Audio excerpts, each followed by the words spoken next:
So we mentioned in passing a massive NPM supply chain attack that story had just broke before we recorded last week.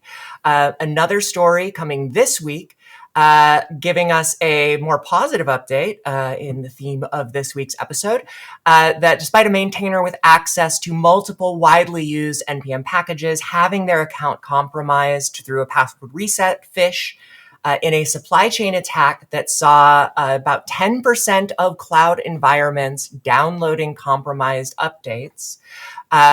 Thanks to rapid detection of the compromise and coordinated response within about 2 hours of the initial infection, resulted in the attackers netting less than, well under, $1,000 in total profits. So a potentially massive, industry-wide story being really, really limited in terms of its amount of impact in reality, not because the attackers weren't trying to be more successful, but there were strong protections in place to identify malicious activity, to intervene quickly.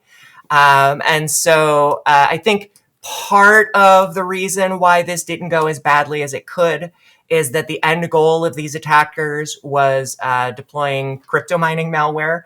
The attacks alternately were targeting browsers for Ethereum or Solana signing requests, or if users entered a crypto wallet address, they were replacing it with the attackers. It's worth noting this attack, in addition to getting a few very popular packages like Chalk and debug-jas, also affected the DuckDB maintainer's account. So, a 2-hour window before resolution could have had much broader impact if they, say, opted for an info stealer versus going for crypto mining. So there is a little bit of luck in the intent of attack there, but definitely identifying and responding really quickly stopped that from being a watering hole they could return to, and turned out to be about $50 worth of Solana, about $420 nice of Ethereum. So all in all, netting under $600 for something that affected initially 10% of cloud environments. That's a win. Like that is, I think that there's a conversation, we've touched on it before, but this idea of, on a long enough time span, incidents are inevitable, but major disruption or damage doesn't have to be. That idea of planning that someday, somewhere, something is going to go wrong, and it's better to plan for how to respond to that than try and build a plan that nothing ever does. 1,000% agree. Couple shout outs, props to Wiz for their research on the topic as well, for determining scope and sharing that information with the public. Props to the person who got attacked in the first place, because without them being honest and forthright about what happened and reaching out and taking proactive action, it could have been a lot worse.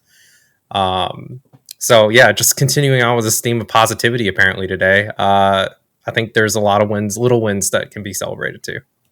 Yeah, definitely. I want to shout out all of the technologies nowadays that detect on things like this. This is like something that everyone honed in on as soon as we got the first whiff of a Bitcoin miner in a browser. So, there's even the slimmest tech stacks these days can detect things like this. So shout out to all the companies that took the time and effort to do that. It is interesting, this kind of wider trend that at the same time we're seeing a shift in the dominant kind of catastrophic attack methods, like it was ransomware was rising up and up for a long time. Now ransomware has started to decline, and we're seeing a massive increase in info stealer attacks.